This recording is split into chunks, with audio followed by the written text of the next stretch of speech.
The compound at number 14 Oakary Street had always been peaceful. Children played after school, women chatted by the well, and the air carried the smell of palm oil stew and laughter.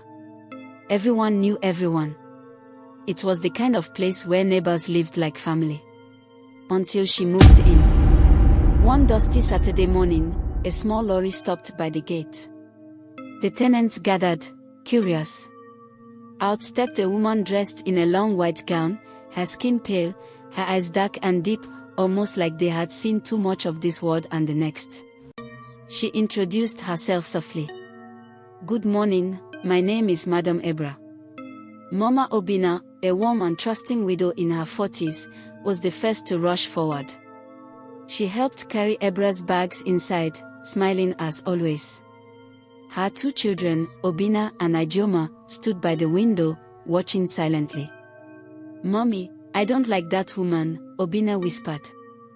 "Don't say that," his mother replied. "She's new here. We should make her feel welcome." But even as Mama Obina smiled, Ijeoma couldn't shake the feeling that something about the woman wasn't right. That first night, the yard felt different. The air was heavy. The crickets went silent too early. And around midnight, Obina woke up to a sound, faint footsteps pacing the corridor, and a whisper, soft but chilling, calling someone's name. "Ig. Ig." He turned to his sister's bed. She was still asleep. The voice wasn't coming from her. It came from outside their window. Days turned into weeks, and strange things began to happen. Buckets fell over on their own. Door handles turned by themselves. At night, someone seemed to be sweeping the corridor, though no one was there. Even the babies in the compound began crying every night around 3 a.m. Still, Mama Obina dismissed it all. "Oh, children. You people watch too many films. There's nothing here." But Ijeoma knew something was wrong. One evening, while fetching water at the backyard, she saw Madam Ebra standing near the well, talking softly to an empty space. Her lips moved quickly, whispering in a strange language. When Ebra turned, her eyes looked darker than usual, completely black for a second before blinking back to normal.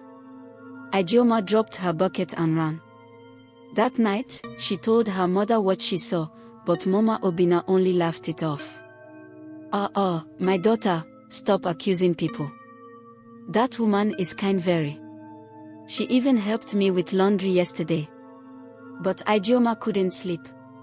She began praying every night, clutching her Bible until dawn. Soon, other tenants started to complain, plates breaking by themselves, strange shadows moving on their walls, cold wind passing through closed doors. Finally, Ijeoma gathered her courage and went to meet the landlady, Mama Chika, an old, God-fearing woman who lived in the first flat. With trembling hands, she told her everything, the whispers, the black eyes, the things she saw. Mama Chika listened quietly, her eyes narrowing. "Child," she said softly, "I have felt it too. The spirit in this yard is not clean." That night, Mama Chika made a decision. "Tomorrow, we will bring in a man of God." The next evening, Pastor Dan arrived with his team, Bibles in hand, oil, and drums for prayer. The tenants gathered in the yard as worship began. They prayed. They sang. The air grew colder. Dogs barked outside. Then suddenly, the door to flat 4 creaked open. Madam Ebra stood there, her face pale as chalk, her eyes dark and empty. Her voice was calm but sharp. "Why are you disturbing me?" The pastor raised his hand. "You unclean spirit, reveal yourself." Before anyone could blink, Ebra's face twisted, her skin darkened, her mouth stretched, and a voice not hers screamed. "She invited me." Everyone screamed. Mama Obina fell to her knees, crying. Pastor Dan poured anointing oil and shouted louder. The prayers rose, drums beating like thunder.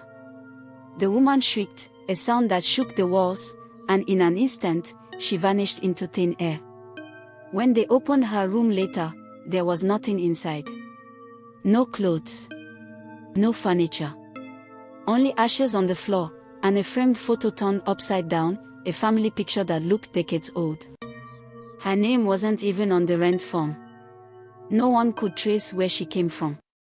Weeks passed, and peace slowly returned to the compound. The laughter came back. The nights were quiet again. Ijeoma still prayed every night, though. She knew some things didn't go away, they just went quiet. One evening, as the sun set over the yard, she sat beside her mother, holding her Bible. "Mommy," she said softly, "we should always pray before making friends." Mama Obinna smiled faintly and nodded, her eyes filled with gratitude and fear. Only light can drive out what darkness brings.